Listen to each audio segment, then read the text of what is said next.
Clube de Leitura 11. Livro 1 Coríntios. Vocês não sabem?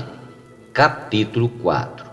Tema desta semana: o casamento na vida da igreja. Parte 2. Meta de hoje: leitura das páginas 59 a 61. 10 princípios básicos sobre o casamento. O primeiro princípio relaciona-se à opinião do apóstolo Paulo de que o homem não deveria tocar em mulher. 1 Coríntios capítulo 7, versículo 1. É importante ressaltar que casar ou não casar não depende da decisão que alguém toma, mas do dom que Deus deu a cada um. Quem recebeu esse dom poderá dedicar-se à obra do Senhor sem distrações. O segundo princípio diz respeito ao marido dar à esposa o que lhe é devido e também, semelhantemente, a esposa a seu marido. Versículos do 3 ao 4. O terceiro princípio básico é não se privar um do outro, salvo por mútuo consentimento por algum tempo, para dedicar-se à oração. Versículo 5. Sim, o casal pode escolher dedicar algum tempo exclusivo para a oração, interrompendo assim o contato íntimo.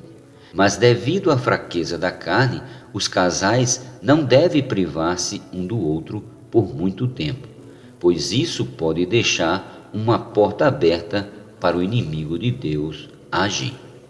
Privações prolongadas em virtude de brigas e discussões pode ser uma porta aberta para as tentações fora do casamento. Eu quero encorajar os casais a orar juntos. Isso precisa ser uma prática normal na vida conjugal. E pode acreditar, o inimigo de Deus odeia e teme quando um casal ora junto. Com esse mesmo sentimento, iremos apresentar uma palavra especial para os maridos. Muitas vezes os homens são insensíveis e não percebem que homem e mulher foram criados diferentes um do outro, tanto física quanto psicologicamente. A mulher necessita da atenção do marido e precisa se sentir valorizada. Por exemplo, o marido deve reconhecer e apreciar o trabalho extenuante da esposa, seja fora ou dentro de casa. Nesse caso, se ela trabalha em casa, o marido precisa entender que ela está cuidando de muitas coisas, principalmente da criação dos filhos.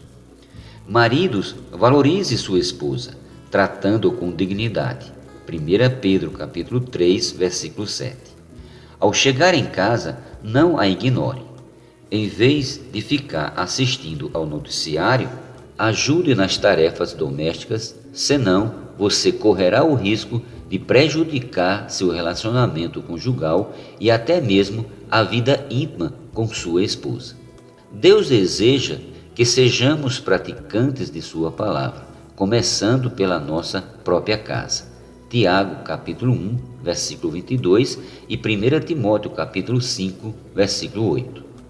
O quarto princípio descreve a orientação de Paulo sobre as pessoas permanecerem solteiras. 1 Coríntios capítulo 7, versículos do 7 ao 8 e versículos do 26 ao 27 e o 40. Entretanto, mais tarde, quando estava mais maduro em Cristo, ele mudou o seu modo de pensar. 1 Timóteo capítulo 5, versículo 14. O quinto princípio refere-se a pessoas solteiras que não conseguem se dominar. Nesse caso, é melhor que se case. 1 Coríntios capítulo 7, versículo 9. Pois não se casar e dedicar-se exclusivamente a Deus é um dom que somente alguns possuem. Versículo 7.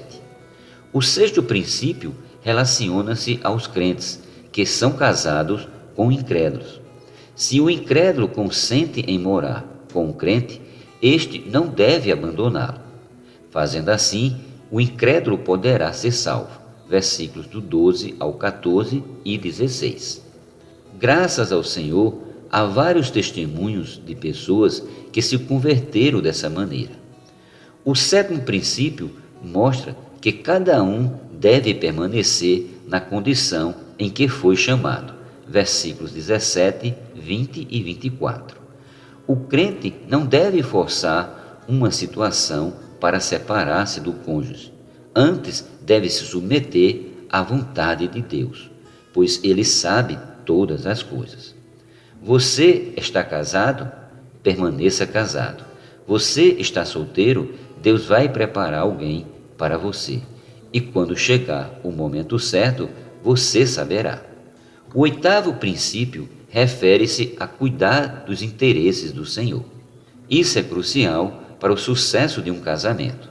Se temos a visão de Cristo e a Igreja, devemos dedicar nosso tempo a servir a Deus para fazer a sua vontade, pois o tempo se abrevia e a volta do Senhor está próxima.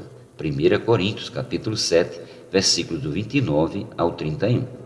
Numa situação normal, enquanto o marido serve ao Senhor, a esposa o apoia, e quando a esposa serve ao Senhor, o marido o apoia de igual maneira. Isso é bonito demais e indica maturidade espiritual, pois um libera o outro para servir. Irei relatar meu testemunho sobre essa questão. Por causa da obra do Senhor, eu sempre viajei muito. No início, quando meus filhos eram pequenos, minha esposa sempre me encorajava dizendo: "Pode ir, que eu estou aqui cobrindo a retaguarda." Então, eu viajava tranquilo para servir ao Senhor. E quando voltava para casa, eu chamava toda a família e lhes passava um relatório da viagem, contando os detalhes de tudo o que tinha ocorrido. Dessa maneira, eles se sentiam parte da obra do Senhor. Aleluia! O nono princípio mostra que os casados e os solteiros devem consagrar-se desimpedidamente ao Senhor. 1 Coríntios capítulo 7, versículo 35. O 10º princípio diz que se o cônjuge vier a falecer, a outra parte estará livre para casar-se novamente com quem desejar, mas somente no Senhor. Versículo 39. Uma palavra para os solteiros mais velhos. Há também irmãos e irmãs que ainda não se casaram e, à medida que a idade avança, ficam mais preocupados. Minha palavra para vocês é: descanse no Senhor e dependam dele. Não force as situações, pois Deus ainda pode lhes prover o cônjuge adequado. Uma palavra para os jovens. Jovens, em relação ao casamento, não fiquem ansiosos. No tempo devido, vocês poderão se casar, pois é importante que o casal tenha idade apropriada e condições para sustentar uma família. Os adolescentes que estão em fase de transição e ainda não terminaram os estudos não devem pensar em se casar, pois não é chegada a hora. Em uma situação normal, é preciso concluir os estudos e ter um emprego. Tudo isso tem de ser considerado diante do Senhor. Os pais e a liderança das igrejas devem orientar adequadamente os jovens em relação ao casamento, para que não seja algo precipitado. O casamento precoce pode resultar em experiências traumáticas, incluindo a separação. Antes de decidir com quem se casar, é necessário verificar se há compatibilidade e afinidade espiritual e humana.